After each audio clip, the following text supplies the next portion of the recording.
श्रोता, संसार में मेरा कुछ नहीं है, ऐसा अनुभव होने पर भी इसमें आकर्षण क्यों हो रहा है?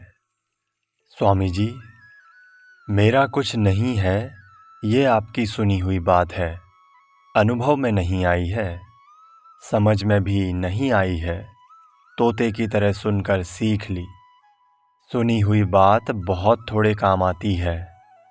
ऐसे हालात में आप आर्त होकर भगवान से प्रार्थना करो, इससे आपका काम बन सकता है, क्रिया से काम नहीं बनेगा। वास्तव में लगन पहले है, उपाय पीछे है। लगन के बिना उपाय काम नहीं देता। लगन ना हो तो कितने ही उपाय पूछ लो, सुन लो, काम नहीं देंगे। उपाय तब काम देंगे जब आपकी लगन होगी। लगन हो तो उपाय अपने आप पैदा होते हैं। जिसके राज्य में सूर्य अस्त नहीं होता था, उस इंग्लैंड के राजा एडवर्ड अष्टम ने एक तलाकशुदा स्त्री को पाने के लिए राज्य का त्याग कर दिया। तो क्या आप भगवान के लिए त्याग नहीं कर सकते? क्या भगवान की एक स्त्री जितनी भी इज्जत नहीं है? परंतु संसार बातों से नहीं छूटता। अगर लगन लग जाए तो छूट जाएगा। खुद की लगन लग जाए तो सब काम ठीक हो जाता है। इसलिए आप भीतर की लगन बढ़ाओ।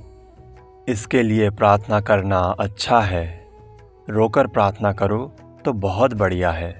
नहीं तो नकली प्रार्थना भी करते करते असली हो जाएगी, भगवान की कृपा से। अपने मन में जैसा भाव हो वैसे पुकारो। पुकारते पुकारते भगवत कृपा से भाव बदल जाएगा। इसके सिवाय दूसरा उपाय नहीं है।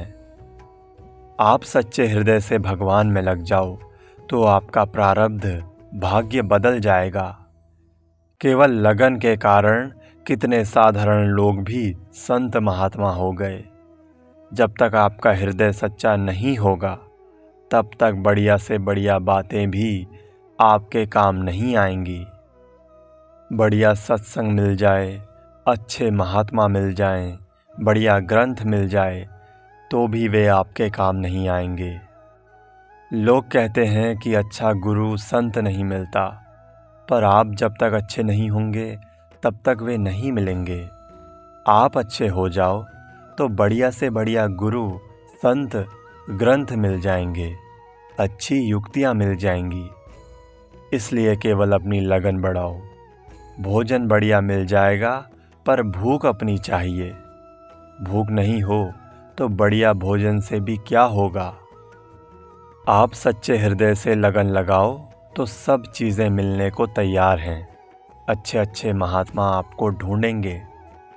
आम पककर तैयार हो जाए तो तोता अपने आप उसके पास आता है। आप तैयार हो जाओ तो अच्छे संत, अच्छे ग्रंथ, अच्छी युक्तियाँ खुद आपके पास आएंगी। शरीर अलग चीज़ है, हम अलग चीज़ हैं। ये साधारण मात्र को स्वतः स्वाभाविक अनुभव होना चाहिए। जैसे वृक्ष दूर दिखता है, खंबा दूर दिखता है, मकान दूर दिखता है, ऐसे ही शरीर साफ दूर दिखना चाहिए। जैसे मकान में रहते हुए हम मकान नहीं होते, ऐसे ही शरीर में रहते हुए हम शरीर नहीं होते। हमारा स्वरूप सत्ता मात्र है। संसार हमारे काम आ जाए, ये गलती है। हमारे द्वारा संसार की सेवा हो जाए, ये सही है। संसार बड़ा है, शरीर छोटा है। छोटा ही बड़े के आश्रित होता है। अतः शरीर संसार की सेवा के लिए है, संसार शरीर की सेवा के लिए नहीं है। शरीर से जो साधन होता है, वो साधन भी दामी नहीं होता। भीतर से भगवान मेरे हैं, इसका जितना मूल्य है, उतना शरीर से किए जप आदि का मूल्य नहीं है। पतिव्रता स्त्री पति का नाम नहीं लेती, पर पति में प्रेम कम होता है क्या? उसको सैकड़ों आदमियों में केवल अपना पति दिखता है। परमात्मा का अंश होने से आपकी एकता परमात्मा के साथ है। शरीर की एकता संसार के साथ है। शरीर अपना नहीं दिखे तो कर्म योग, ज्ञान योग और भक्ति योग तीनों सुगम हो जाएंगे। इतने वर्ष सत्संग करके भी शरीर को संसार का और अपने को भगवान का नहीं माना तो क्या किया? पंडिताई की सीखी हुई बातें काम नहीं देती। कोई भी भोग भोगते समय हम संसार को सच्चा मानते हैं। भोजन, वस्त्र, निद्रा, मान, बड़ाई, आदर, सत्कार, आराम आदि जो कुछ भी सुख लिया जाता है वो संसार को सच्चा मानकर ही लिया जाता है। कारण कि संसार को सच्चा स्थायी माने बिना कोई भी भोग नहीं होता। कोई भी भोग भोगोगे तो संसार नाशवान है, ये बात भूल जाओगे। अतः बुद्धि भ्रष्ट होती है तभी भोग भोगते हैं। भगवान में जो विश्राम होगा वो परम विश्राम होगा और संसार में जो विश्राम होगा वो भोग होगा। श्रोता, भगवान में लगने पर संसार को छोड़ना पड़ता है या स्वतः छूट जाता है? स्वामी जी, भगवान में लगने पर संसार को छोड़ना नहीं पड़ता, वो स्वतः छूट जाता है।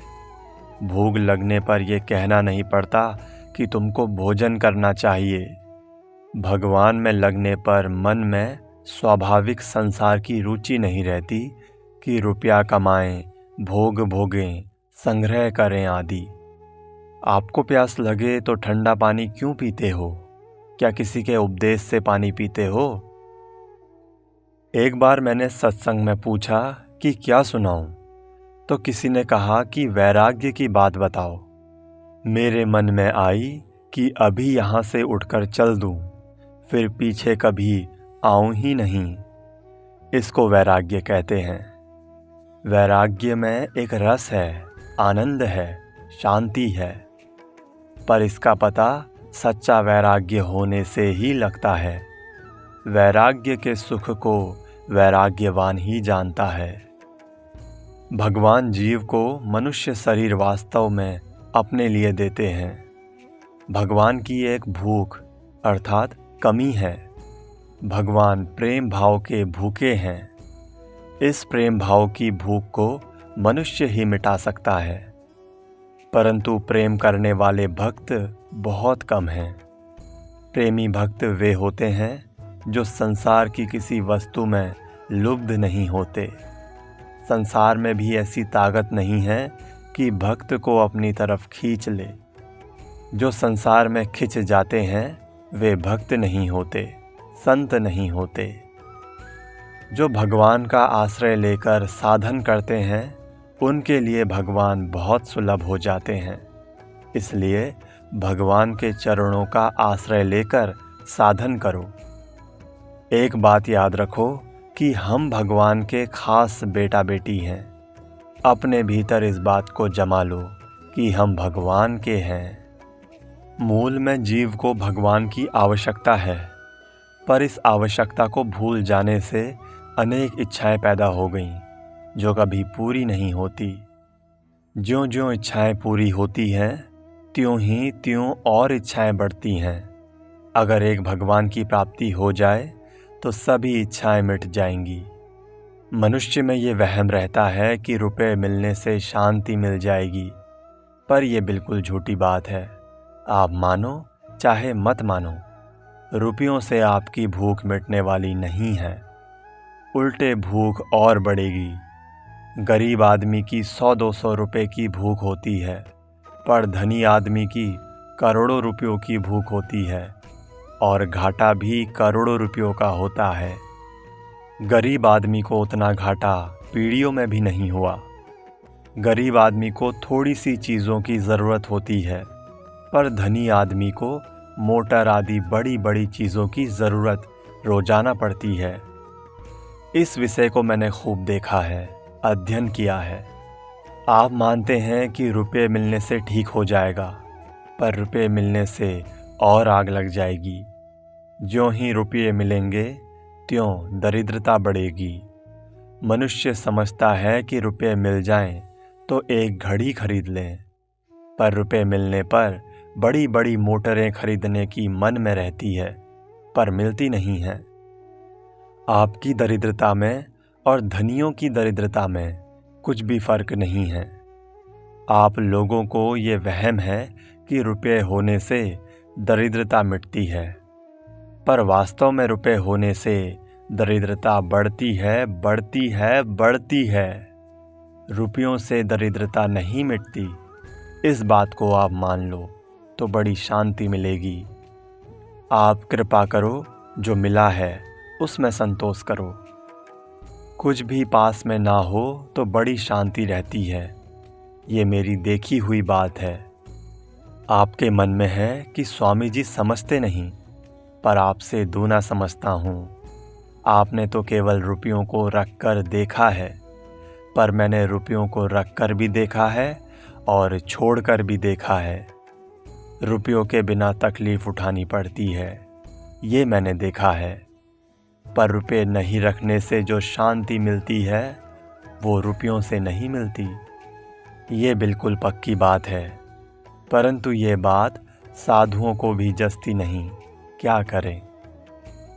एक संतोष धारण कर लो तो बहुत शांति मिलेगी।